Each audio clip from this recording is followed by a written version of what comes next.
설교 제목은요, 신뢰가 답이다. 신뢰가 답이다. 이 시편은 참 정말 독특한 장르입니다.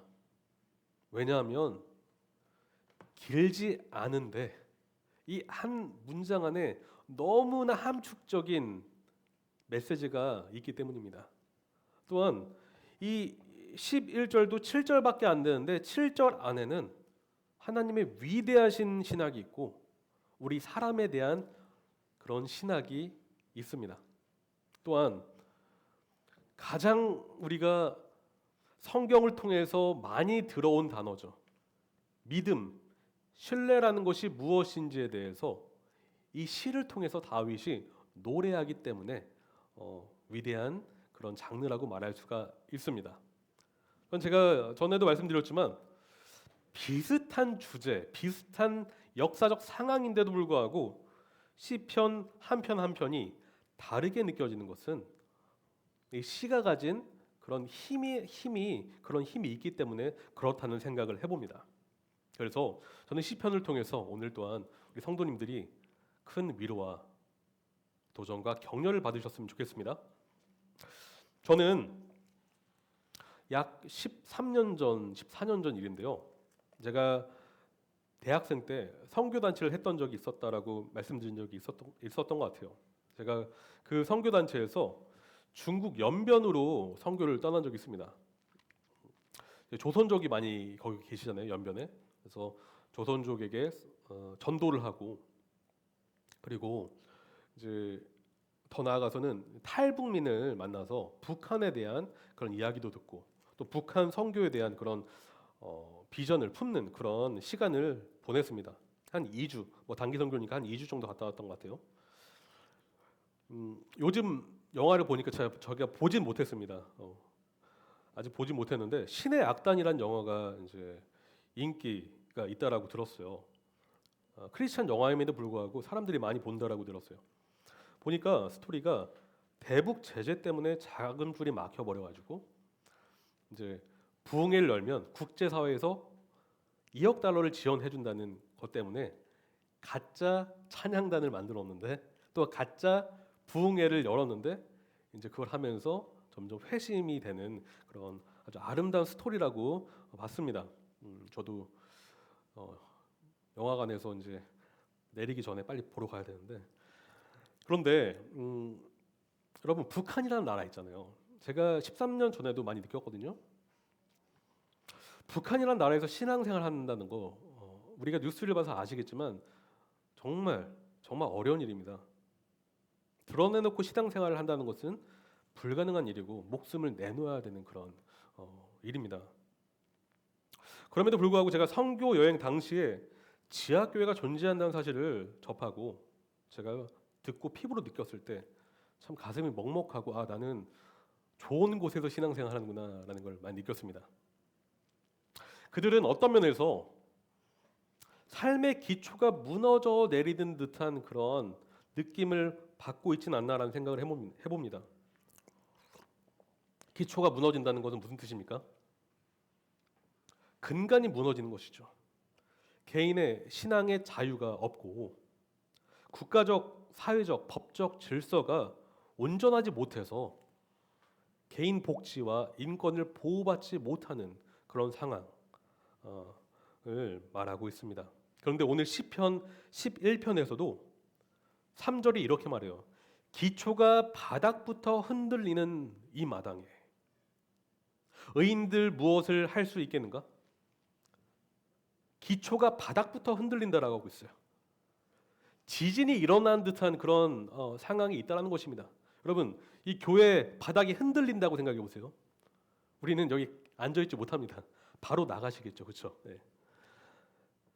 이런 삶의 기초가 무너지는 상황 속에서 다윗은 이 노래를 하고 있다라고 우리가 볼 수 있는 것이죠. 저 4가지로 구체적으로 좀 정리해봤는데요. 다윗은 첫 번째로 1절에 그럼에도 불구하고 나는 이 삶을 택하겠다라고 말합니다. 첫째는 다윗이 택한 삶이 나오고요. 그 다음에는 다윗이 처한 현실이 나옵니다. 그리고 세 번째는 그의 지인들, 참모들의 조언이 나오고요. 그것에 대한 마지막으로는 다윗의 대답이 나옵니다.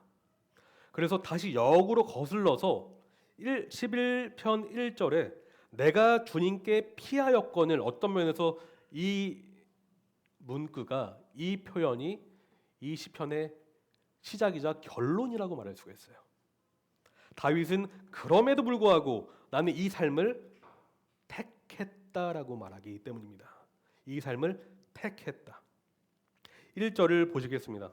내가 주님께 피하였거늘 어찌하여 너희는 나에게 이렇게 말하느냐. 보시면 11편 1절은 다윗이 아까 말씀드렸지만 그의 신앙 고백이자 지금 내가 이 삶을 택했다라고 말하는 것이에요. 그리고 그 뒤에는 친구들이, 지인들이, 참모들이 물어보는 것입니다. 질문하는 것입니다. 수사적으로 질문을 하는 것이에요. 왜냐? 다윗이 처한 현실이 굉장히 위험천만한 상황이었기 때문에 이렇게 했으면 좋겠다. 조언을 하는 것이, 질문에 조언을 하는 것이죠. 네. 그런데 다윗은 1절에 이렇게 말합니다. 내가 주님께로 피하였거늘.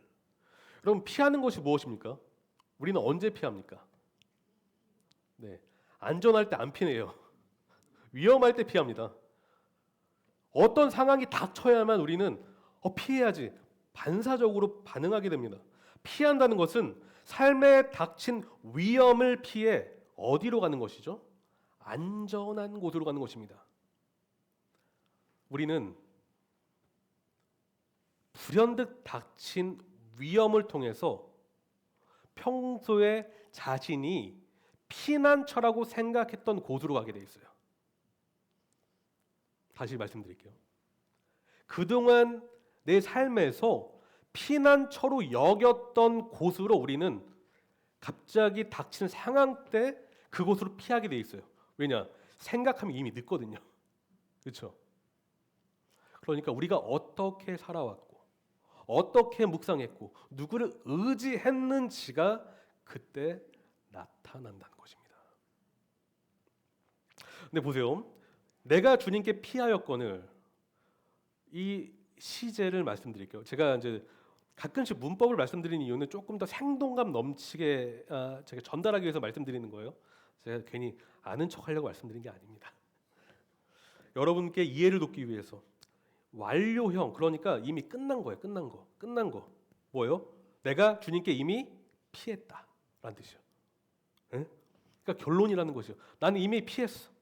그러니까 나는 괜찮아라고 말씀하고 있는 것입니다. 다윗은 지금 이미 하나님 품에 안겨 있습니다.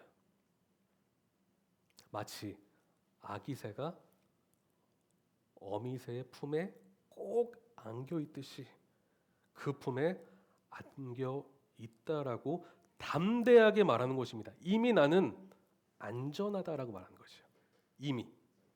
나는 이미 마음을 정했고 내 길을 정했고 내가 거주할 그곳을 정했다. 나의 피난처는 하나님이시다라고 말하고 있는 것입니다. 그런데 그때가 언제인지 아십니까? 가장 위험한 순간에 그렇게 하고 있다는 것이죠. 친구들, 다윗을 그래도 아꼈던 친구들인 것 같아요. 그리고 다윗이 정말 잘 됐으면 하는 바램을 갖고 있는 사람들이었던 것 같아요. 지금 1절 그 중간부터 보시면 어찌하여 너희는 나에게 이렇게 말하느냐? 너는 새처럼 너의 산으로 피하여라. 그들이 보기에 다윗은 새같이 보였어요. 새는 어떤 존재이죠? 연약하고 가련하고 쉽게 부서지기 쉬운 존재처럼 여겨집니다. 왜냐? 보호자가 없기 때문에. 새는 사냥꾼에 의해 쉽게 공격당하기 쉽고요, 쉽게 죽임당하기 쉬운 그런 존재입니다. 그래서 친구들은, 지인들은, 그 옆에 있던 참모들은 말해요. 산으로 피하십시오. 여기서 말하는 산은 물리적으로 강해 보이는 존재입니다. 물리적으로 안전해 보이는 공간입니다. 바로 물리적 피난처를 상징합니다. 여러분, 우리도 삶에서 그럴 때가 있지 않습니까?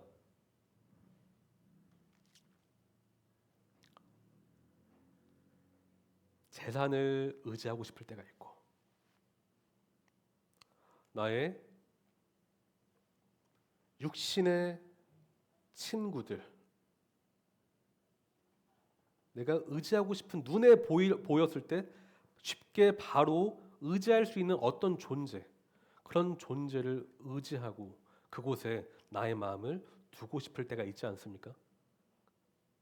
그곳에 피난처를 삼고 안정을 누리고 싶지 않습니까? 그런데 여기에서는요, 재미있게도 내가 주님께 피하였거늘, 이 피하였거늘은 피난처로 삼다라는 것인데, 너는 새처럼 너희 산에서 피하여라. 이 피하여라는 것은요, 이런 뜻이에요.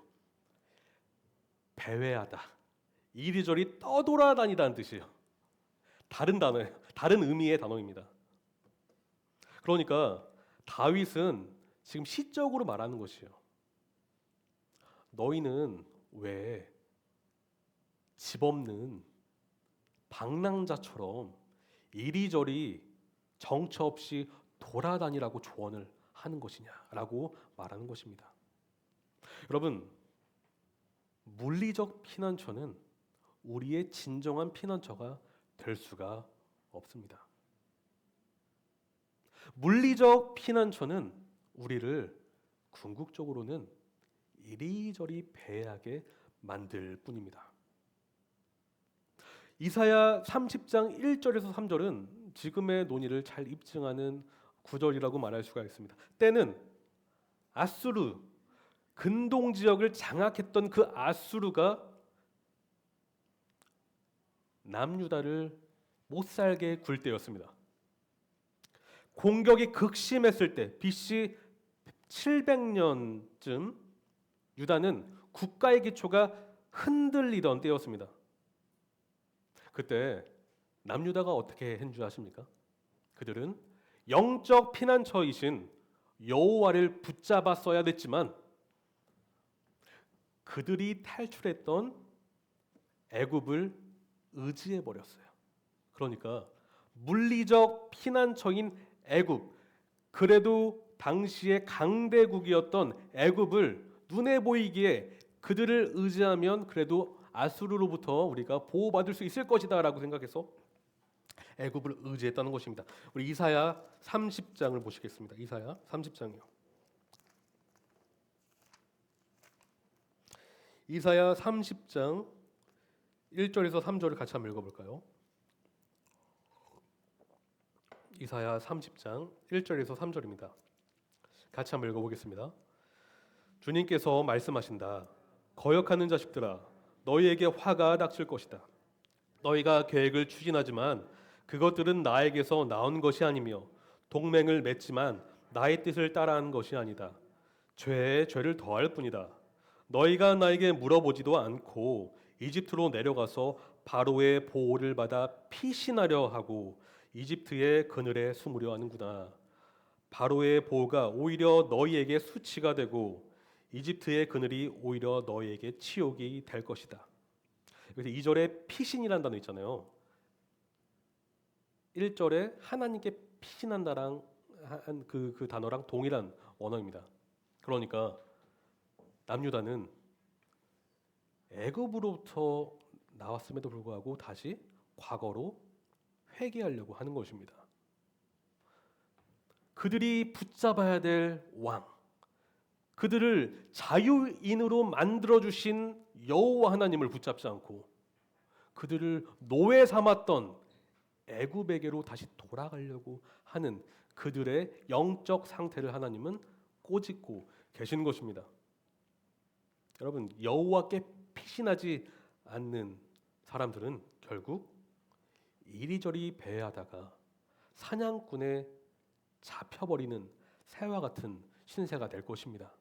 그런데 하나님께로 피신하는 사람들은 어미 품에 안겨 있는 가장 안전한 새가 될 수 있다는 사실을 여러분 기억하십시오. 그런데 다윗은 그가 처해 있던 상황을 더 생생하게 전하고 있는데요. 시편 11편 2절부터 보시면 그가 어떤 상황에 있었는지를 좀 비유적으로 말하고 있어요. 그는 개인적 그리고 사회적으로 국가적으로 굉장히 힘든 상황 가운데 놓여 있습니다. 개인적인 그런 측면을 보시면 2절에 악인이 활을 당기고 시위에 화살을 메워서 마음이 바른 사람을 어두운 곳에서 쏘려 하지 않느냐라고 그 옆에 있던 다윗의 지인들이 다윗의 상황을 그렇게 말하고 있습니다. 여러분 악이라는 것은 첫째로는 외부적인 공격자를 말하지만 제가 이것을 적용했을 때 악은 항상 외부적인 악과 내면적인 악 두 가지를 같이 보셔야 된다고 말씀드렸습니다. 물론 이 상황에서 지금 외부적인 악을 뜻하고 있지만 말이죠. 그런데 이 악의 특징은 무엇인 줄 아십니까? 항상 공격할 준비를 갖추고 있다라는 것입니다. 우리가 한눈 팔 때 갑자기 기습적으로 여기서 은밀하게라고 말하고 있죠. 은밀하게라는 것은 우리도 모르게 언제 어디서 공격할지 모른다라는 것이 그것도 비겁하게 말이죠. 왜냐? 그렇게 해야만 우리가 쓰러지니까 그렇습니다. 여기서 보시면 악인이 활을 당긴다라고 하고 있고 시위에 화살을 메웠다라고 하고 있는데 이것은 시위에 화살을 메웠다. 활을 지금 메운 상태에서 준비를 이미 마쳤다는 뜻이요. 이미. 근데 당긴다라는 것은 계속 당긴다. 준비 태세를 갖추고 있는 상태에서 표적이 보이면 항상 그냥 저기 죽을 때까지 계속 당긴다라는 의미거든요. 그러니까 준비는 이미 끝났다는 것이에요. 그리고 보이면 바로 당겨버린다는 것이죠. 여기서 화살에 대해서 잠깐 보겠습니다. 이 화살은요, 악한 행동이 될 수도 있고요, 악한 말이 될 수가 있습니다. 악한 말이 될 수 있고 행동이 될 수가 있는데 시편 64편을 같이 한번 보시겠습니다. 시편 64편. 시편 64편 3절을 보시면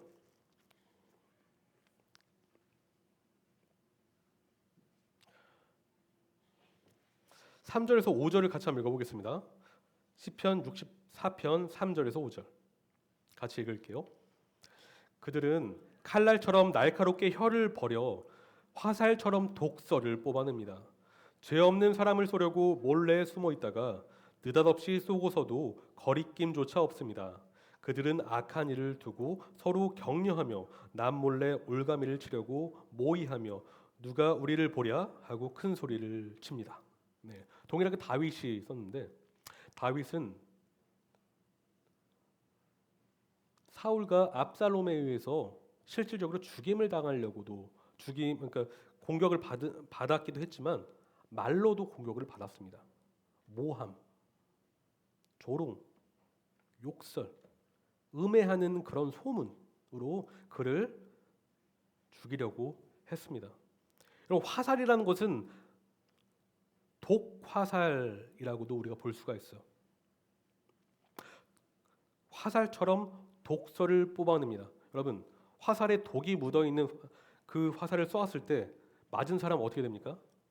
네. 해독제가 없으면 바로 그랬으면 죽습니다. 독한 말은 결국 상대방을 죽이게 되어 있다는 것이죠. 전 여기에서 더 나아가서 죄의 특징을 말씀드리고 싶어요. 성경에서는 죄를 말할 때 이런 의미를 가지고 있어요. 죄라는 것은 관역에서 벗어나다라는 의미가 있거든요. 그러니까 하나님의 기준이 정중앙에 있다면 중앙에서 비껴나가는 모든 것들이 바로 죄입니다. 그러니까 관역에서 벗어난 죄가 바로 이런 의미가 있어요. 하나님 뜻은 정해져 있는데 하나님 뜻만 비껴나가는 것, 의도적으로 하나님의 의도를 벗어나서 나의 뜻대로 사는 것, 바로 악인은 죄를 짓는데 하나님의 기준에서 항상 비껴나간다라는 것입니다. 근데 그 화살이 하나님의 뜻이 아니라 자신이 원하는 곳으로 화살을 항상 보낸다는 것이죠. 그 화살은 결국 상대방을 죽이는 화살로 사용이 됩니다. 그리고 어두운 곳에서 상대방을 남을 쓰러뜨리기 위해서 조준을 하고 있죠. 개인적으로 다윗은 그러한 아픔을 겪고 있었습니다. 사회적으로는 어땠습니까? 3절을 보시면 기초가 바닥부터 흔들리는 이 마당에 의인들 무엇을 할 수 있겠는가라고 말하고 있죠. 기초가 흔들린다. 사회적, 법적, 도덕적인 질서가 무너져 버렸다는 것입니다. 그리고 종교적으로도 하나님의 율법이 그들 백성들의 삶, 왕의 기준이 아니었고 백성들의 기준이 아니었다라는 것을 볼 수가 있어요.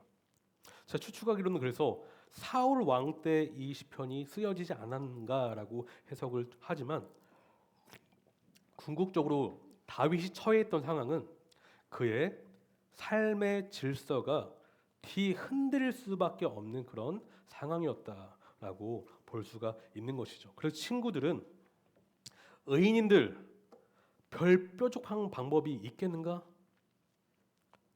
산으로 떠나라. 물리적인 피난처로 도망쳐라라고 말하는 것입니다. 여러분 그때 그런데 다윗은 어떤 대답을 하는 줄 아세요? 다윗은 친구들에게 말합니다. 하나님을 신뢰하라. 하나님을 바라보라. 하나님을 의지하라. 라고 다윗은 그렇게 대답을 합니다. 4절부터 보시면 이렇게 말하고 있는데요. 4절 같이 한번 읽어볼까요? 시작. 주님께서 그의 성전에 계신다. 주님은 그의 하늘 보좌에 앉아 계신다. 주님은 그의 눈으로 사람을 살피시고 눈동자로 꿰뚫어 보신다. 여러분 왜 다윗은 이런 상황 속에서 하나님을 신뢰하라라고 말하는 것일까요? 첫 번째 이유는 하나님이 주권자이시기 때문에 신뢰하라고 하고 있습니다. 여러분 산들이 아무리 높아도 그 산 위에 계신 분은 하나님이시며 그 산 위에 하나님의 보좌가 있습니다. 우리가 가장 안전해 보이는 곳도 하나님이 계신 보좌 아래에 있다라는 것입니다. 우리가 그러므로 피할 곳은 여호와 하나님이시라는 것을 다윗은 우리에게 말하고 있는 것이죠. 우리는 때로 땅의 일을 집중할 때가 있습니다. 우리 삶에서 일어나는 그런 일들에 너무나 우리 시선이 함몰되어진 나머지 그 일을 해결하고자 아무것도 보이지 않아요. 그래서 때로는 이스라엘 백성처럼 영적인 시야가 흐려져서 애굽으로 돌아가고자 하는 그런 우리의 모습을 발견합니다. 옛 자아가 걸어갔던 길 말이죠. 우리 과거에 우리 옛사람이 사모했던 길 말입니다. 그 길은 세상이 원하는 길이고 세상이 추구하는 길입니다. 무엇입니까? 현실과 타협하는 것. 현실 때문에 정직을 잠시 내려놓는 것. 세상이 추구하는 그 가치. 내가 잘 되기 위해서 남을 깔아뭉개는 것. 그래서 내가 주인공이 되려는 것. 이러한 모든 이런 모습들은 하나님의 길과는 정반대의 길에 서 있습니다. 그때 우리는 이 사실을 다시 한번 묵상해야 돼요. 하나님이 나에게 누구이신지, 그리고 내가 어떤 존재로 변화가 됐는지를 우리는 다시 한번 그 사실로 돌아가야 됩니다. 여러분 골로새서 3장을 보시면 바울은 우리에게 하늘의 것을 추구하라고 말합니다. 왜인지 아십니까? 우리의 정체성은 땅이 아니라 하늘에 속해 있기 때문입니다. 우리는 과거에 죄의 노예였고 우리의 왕은 죄였고 우리의 마음은 죄로 물들여져 있었고 그 죄가 시키는 대로 이리저리 끌려다녔던 그런 사람들이었습니다. 하지만 이제 우리의 주인은 복음의 주인이신 그리스도 예수가 되어버렸어요. 그 말은 우리는 항상 돌이킬 수 있는 사람이 되었다는 것입니다. 여러분, 회개라는 것은 우리가 주님을 붙잡는 삶, 그것을 말하고 있어요. 그냥 우리가 단순히 죄를 용서해 주십시오가 아니라 이제 죄가 아니라 의의 길을 걷겠습니다가 바로 회개의 고백이고 회개의 삶일 줄로 믿습니다. 그런데 다윗은 우리에게 하나님이 누구이신지 우리가 묵상할 때 우리가 자연스럽게 죄가 아닌 의의 길로 갈 수 있다고 말하는데요. 여러분 4절을 보시면 주님께서는 그의 성전에 계신다. 주님은 그의 하늘 보좌에 앉아 계신다. 주님은 그의 눈으로 사람을 살피시고 눈동자로 꿰뚫어 보신다. 하나님은 하늘 위에서 모든 것을 다 바라보시는 분이십니다. 모든 것을 바라보신다는 것은 그저 바라보시는 게 아니라 선악을 하나님의 기준대로 판단하시고 선악 그 행위대로 하나님이 심판하신다는 것입니다.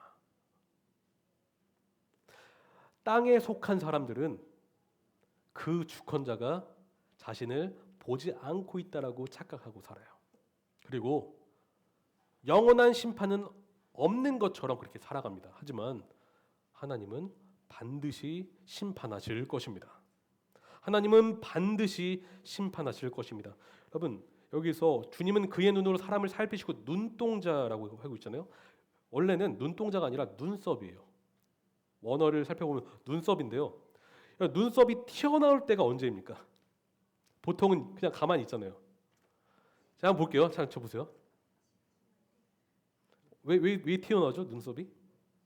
뭔가를 뚫어져라 바라보려고 할 때 눈썹이 앞으로 튀어나오지 않습니까? 그리고 눈이 이렇게 가늘게 떠지죠. 왜 그런 거예요? 집중하려고 그렇게 보신. 하나님 지금 그렇게 보신다는 거예요. 하나님이 그냥 보셔도 다 보시는 분이신데 그 정도로 집중하신다는 것은 하나님이 하나도 선악을 간과하지 아니하시고 명확하게 정확하게 바라보시면서 심판하신다라는 그런 말씀입니다. 그래서 5절에 주님은 의인을 가려내시고 하나님의 기준으로 말이죠. 악인과 폭력배를 진심으로 열정적으로 미워하신다는 것이. 하나님이 그냥 미워하셔도 무서운데 열정적으로 진심으로 미워하신다면 그 악인이 살아날 수가 있을까요? 살아남을 수가 없다라는 것입니다. 살아남을 수가 없다라는 것입니다. 그래서 6절에 불과 유황을 악인들 위해 비 오듯이 쏟으신다. 굉장히 무서운 말씀인데요. 이 말씀은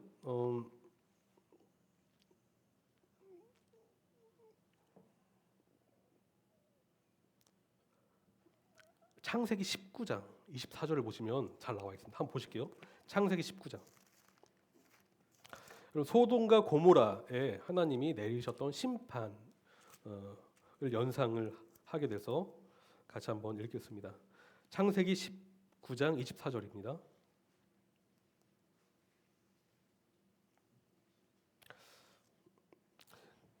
네, 같이 한번 읽어볼게요. 19장 24절입니다. 주님께서 하늘 곧 주님께서 계신 곳으로부터 소돔과 고모라의 유황과 불을 소나기처럼 퍼부으셨다. 여러분 소나기는 갑자기 내리고 우산이 없으면 다 맞아요. 그렇죠. 피할 수가 없습니다. 하나님이 내리시는 심판은 누구도 피할 수가 없습니다. 누구도 도망칠 수가 없고요. 예외가 없다라는 것입니다.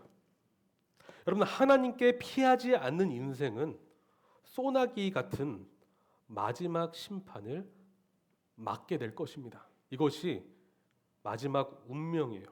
그래서 불과 유황과 태우는 바람이 그들의 잔의 소득이 된다라고 하고 있습니다. 잔, 최종 운명을 맞게 될 것이다라고 말하고 있습니다.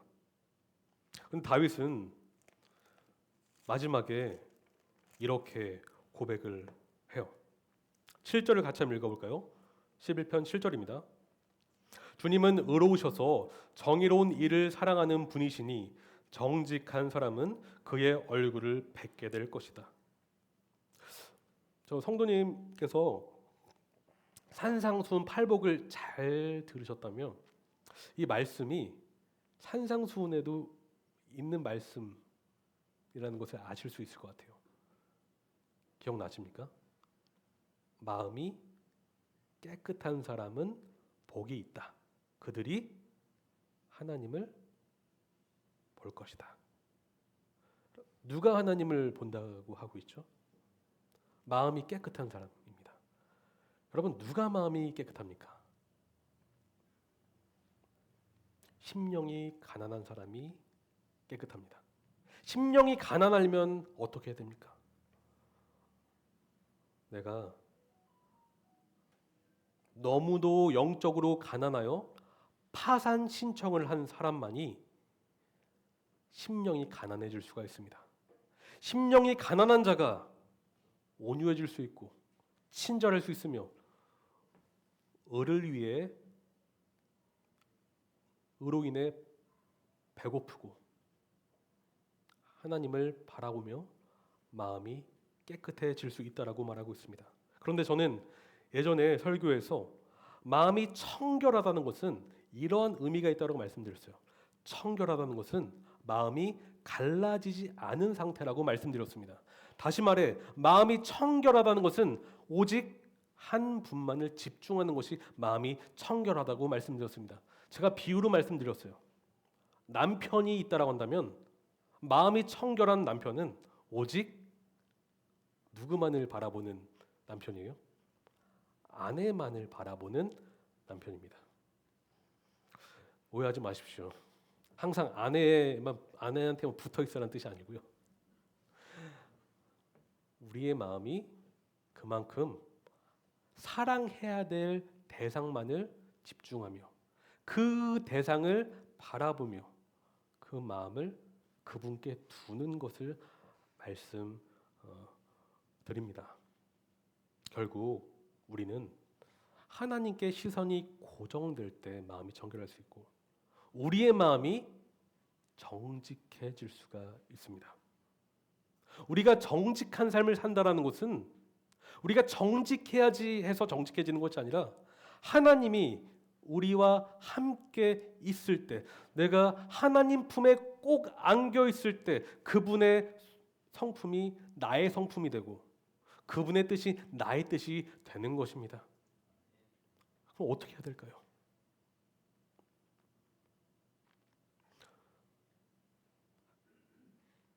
항상 드리는 말씀이지만 저한테도 하는 얘기지만 말씀이랑 가까워질 때 우리는 하나님과 가까워질 수가 있습니다. 말씀이랑 멀어지면 당연히 하나님과 멀어지겠죠.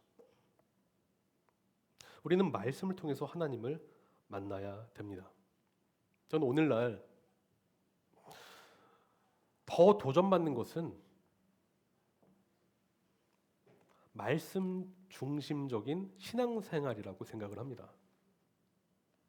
점점 세상 풍조는 제가 예전에도 말씀드렸지만 우리의 감정과 느낌을 부추기는 그런 세상 풍조로 나아가고 있어요. 그래서 내가 느끼는 것이 맞는 것이고 내가 느끼는 것이 진리가 되는 세상이 되어 버렸다는 것입니다. 그런데 성경은 예나 지금이나 똑같이 말해요. 하나님의 기준이 진리이고 하나님의 뜻이 선이다라고 말이죠.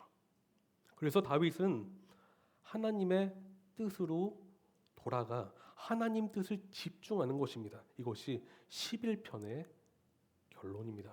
그래서 주님은 의로우시기 때문에 정의로운 일을 사랑하는 분이시니 정직한 사람은 그의 얼굴을 뵐 것이다. 우리가 마음이 갈라질 때 우리의 마음을 모으기 위해서는 우리는 다시 말씀으로 돌아가야 된다는 사실을 여러분 기억하십시오. 말씀의 결론입니다.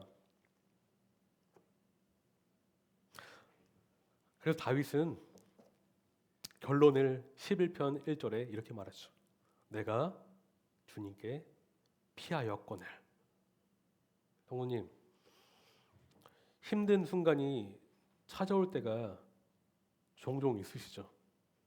여러분이 예상치 못한 그런 일들이 갑자기 찾아올 때가 있으시죠? 그때 이 말씀을 기억하십시오. 내가 주님께 피하였거늘. 여러분, 그때 주님께 피하십시오. 주님은 가장 안전한 피난처가 되어 주실 것입니다. 기도하시겠습니다. 하나님, 신뢰가 답이다라는 제목으로 오늘 시편 11편 말씀을 같이 나눴습니다.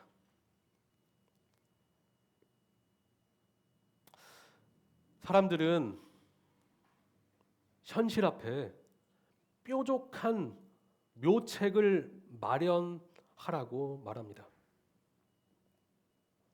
사람들은 위험한 순간 앞에